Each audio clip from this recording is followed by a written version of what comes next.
Welcome ಇದು ಬಾದುಷ ಮಾಡೋಣ. ಇದು ಬಾದುಷ ಮಾಡೋಣ.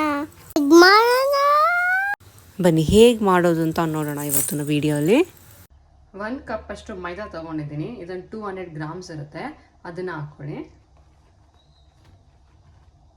ಆಮೇಲೆ ಚಿರೋಟಿ ರವೆ ತೊಗೊಂಡಿದ್ದೀನಿ. ಮೈದಾಗಿನ ಸ್ವಲ್ಪ ಕಡಿಮೆ ಹಾಕ್ಕೊಳ್ಳಿ. ನಾವಿದಕ್ಕೆ ಸೋಡಾ ಏನೂ ಯೂಸ್ ಮಾಡಲ್ಲ, ಹಾಗೆ ಮಾಡಿ ತೋರಿಸ್ತೀನಿ. ಇವಾಗ ಒಂದು ಕಡೆ ತುಪ್ಪ ಬಿಸಿ ಇಟ್ಟಿದ್ದೀನಿ, ಸ್ವಲ್ಪ ಸೇರಿಸ್ಕೊಳ್ಳೋಣ. ನೋಡಿ, ಇವಾಗ ತುಪ್ಪ ಸೇರಿಸ್ಕೊಂಡಿದ್ದೀನಿ. ಇವಾಗ ಚೆನ್ನಾಗಿ ಮಿಕ್ಸ್ ಮಾಡೋಣ ನಾವು. ಆಮೇಲೆ ಚೂರಾಗಿ ನೀರು ಹಾಕ್ಕೊಳ್ಳೋಣ. ಚೂರಾಗಿ ನೀರು ಕಲಿಸ್ಕೊತಾ ಇದ್ದೀನಿ. ಜಾಸ್ತಿ ಗಟ್ಟಿ ಬೇಡ, ಜಾಸ್ತಿ ನೀರಾಗೂ ಬೇಡ, ನೋಡಿಕೊಂಡು ಎಷ್ಟು ಬೇಕಷ್ಟು ಚೆನ್ನಾಗಿ ಕಲಿಸ್ಕೊಳ್ಳಿ. ಆವಾಗ ಚೆನ್ನಾಗಿ ಬರುತ್ತೆ ನಿಮಗೆ. ನೋಡಿ, ಅದಕ್ಕಿರಬೇಕು. ಜಾಸ್ತಿ ಗಟ್ಟಿನೂ ಬೇಡ, ಜಾಸ್ತಿ ನೀರಿಗೂ ಬೇಡ. ಇದಕ್ಕೆ ನಾವು ಸೋಡಾ ಹಾಕ್ಕೊಂಡಿಲ್ಲ, ಏನೂ ಇಲ್ಲ. ಜಸ್ಟ್ ತುಪ್ಪದಲ್ಲೇ ನೀರು ಹಾಕಿ ಸ್ವಲ್ಪ ಕಲಸಿಟ್ಕೊಂಡಿದ್ದೀವಿ. ಮದುವೆ ಮನೆಯಲ್ಲಿ, ಹೋಟೆಲಲ್ಲಿ ಹೇಗಿರುತ್ತೆ ಹಾಗೆ ಇರುತ್ತೆ. 100% ಹೆಲ್ತಿಯಾಗಿರುತ್ತೆ. ನೀವು ಮನೆಯಲ್ಲೇ ಮಾಡ್ಕೊಂಡು ನೋಡಿ. ಇದು ಇವಾಗ ಒಂದು 5 ಮಿನಿಟ್ಸ್ ಇಟ್ಕೊಳ್ಳೋಣ. ಇವಾಗ ನಾವು ಬೇರೆ ಕಡೆ ಪ್ಯಾನಲ್ಲಿ ಆಯಿಲ್ ಇಟ್ಕೊಳ್ಳೋಣ. ಇದನ್ನು ಮಾಡೋಕ್ಕೆ ಒಂದು ಪಾತ್ರೆ ಇಟ್ಟು ಎಣ್ಣೆ ಹಾಕೊಂಡು ಇಟ್ಕೊಂಡಿದ್ದೀವಿ. ಇದು ಲೋ ಫ್ಲೇಮಲ್ಲಿ ಇರಲಿ, ಮೀಡಿಯಂ ಫ್ಲೇಮಲ್ಲೇ ಇರಲಿ. ಜಾಸ್ತಿ ಹೈ ಫ್ಲೇಮ್ ಅಥವಾ ಸಿಮ್ಮಲ್ಲಿ ಬೇಡ. ಇವಾಗ ಇನ್ನೊಂದು ಕಡೆ ನಾವು ಸಕ್ಕರೆ ಪಾಕ ತೆಗೆದಿಟ್ಕೊಳ್ಳೋಣ, ಅವಾಗ ಬೇಗ ಆಗುತ್ತೆ. ಈ ಕಡೆ ಹಾಕಿದ ತಕ್ಷಣ ಆ ಕಡೆ ನಾವು ಸಕ್ಕರೆ ಪಾಕದಲ್ಲಿ ಹಾಕ್ಬೋದು. ಇವಾಗ ಇನ್ನೊಂದು ಕಡೆ ಸಕ್ಕರೆ ಪಾಕ ಇಟ್ಕೊಳ್ಳೋಣ. ಬನ್ನಿ, ಅಳತೆ ತೋರಿಸ್ತೀನಿ. ಸಕ್ಕರೆ ಇಟ್ಕೊಳ್ಳಿ, ಸ್ವಲ್ಪ ನೀರು ಹಾಕಿ. ಇವಾಗ ಸಕ್ಕರೆ ಹಾಕೋಣ. ನಾವು ಮೈದಾ ತೊಗೊಂಡಿದ್ವಲ್ಲ, ಆ ಬೌಲಲ್ಲೇ ನಾವು ಸಕ್ಕರೆ ತೊಗೊಳ್ಳೋಣ. ಇವಾಗ ಈ ಬೌಲಲ್ಲಿ ಸಕ್ಕರೆ ತೊಗೊಂಡಿದ್ದೀನಿ. ಇವಾಗ ಸಕ್ಕರೆ ಹಾಕ್ತೀನಿ. ನೋಡಿ, ನೀರು ಕರಗಿದೆ, ಕವರ್ ಆಗಿದೆ. ಇನ್ನು ಸ್ವಲ್ಪ ನೀರು ಹಾಕ್ಕೊಳ್ಳೋಣ. ಸಾಕು, ಕುದಿಲಿ. ಮಿಕ್ಸ್ ಮಾಡ್ಕೋತಾ ಇರೋಣ. ಜಾಸ್ತಿ ನೀರು ಹಾಕಿದ್ರೇನು ಚೆನ್ನಾಗಿರಲ್ಲ ಟೇಸ್ಟು. ಸ್ವಲ್ಪ ನೀರು ಹಾಕಿದ್ದೀನಿ ಅಷ್ಟೇ.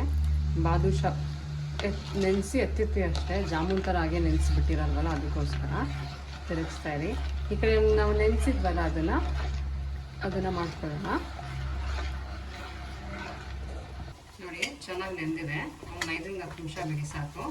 ಇವಾಗ ಚಿಕ್ಕದಾಗಿ ನಿಮ್ಗೆ ಯಾವ ಸೈಜಲ್ಲಿ ಬೇಕೋ ಅದು ತೊಗೊಳ್ಳಿ. ಇದರಲ್ಲಿ ಸುಮಾರು ಒಂದು 20 ಆಗ್ಬೋದು.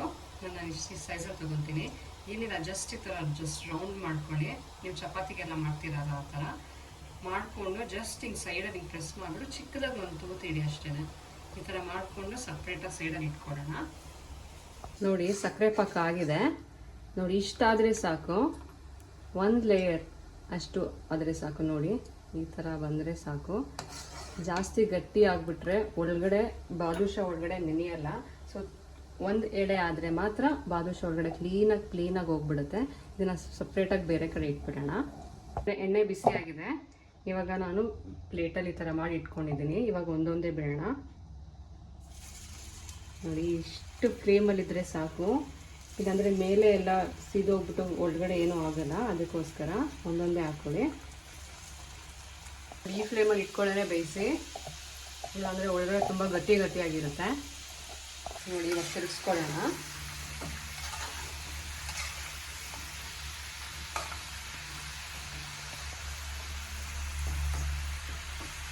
ಸ್ವಲ್ಪ ಆಗಬೇಕು. ಬೇಳೆ ಆಗಿದೆ ಅಂತ ಅನಿಸುತ್ತೆ, ಒಳಗಡೆ ಬೆಂದಿರಲ್ಲ. ಅದಕ್ಕೋಸ್ಕರ ಲೋ ಫ್ಲೇಮಲ್ಲಿ ಇಟ್ಕೊಂಡು ಚೆನ್ನಾಗಿ ಫ್ರೈ ಮಾಡಿ. ನೋಡಿ, ಲೋ ಫ್ಲೇಮಲ್ಲಿ ಇಟ್ಕೊಂಡು ಇಷ್ಟೊತ್ತವರೆಗೂ ಬೇಯಿಸಿದ್ದೀನಿ. ಈ ಕಲರ್ ಬರಬೇಕು. ಇವಾಗ ಆಗಿದೆ. ಇವಾಗ ಒಂದು ಪ್ಲೇಟ್ಗೆ ಹಾಕ್ಕೊಂಬಿಡೋಣ. ಹೈ ಫ್ಲೇಮ್ ಇಟ್ಟಿದ್ರೆ ಒಳಗಡೆ ಎಲ್ಲ ಹಾಗೆ ಇರ್ತಾಯಿತ್ತು. ಅದಕ್ಕೋಸ್ಕರ ಚಿಕ್ಕ ಫ್ಲೇಮ್ ಇಟ್ಕೊಂಡು ನಿಧಾನಕ್ಕೆ ಫ್ರೈ ಮಾಡಿ. ಇದು ಫುಲ್ ಡೀಪ್ ಫ್ರೈ ಆಗಬೇಕು. ಅರ್ಧ ಎಣ್ಣೆ ಇದನ್ನು ಹಾಕಿದ್ರೆ ಹಾಗಾಗೆ ಇರುತ್ತೆ. ನೋಡಿ, ಇದನ್ನು ಮುಳುಗೋಷ್ಟು ಎಣ್ಣೆ ಇರಬೇಕು. ಆವಾಗ ಚೆನ್ನಾಗಿ ಬರುತ್ತೆ, ಕ್ರಿಸ್ಪಿಯಾಗಿ ಬರುತ್ತೆ ಆಚೆಗಡೆ ಎಲ್ಲ. ಬನ್ನಿ, ಪ್ಲೇಟಿಗೆ ಹಾಕ್ಕೊಳ್ಳೋಣ. ನೋಡಿ, ಎಷ್ಟು ಚೆನ್ನಾಗಿ ಬಂದಿದೆ ಕಲರ್ ಎಲ್ಲ.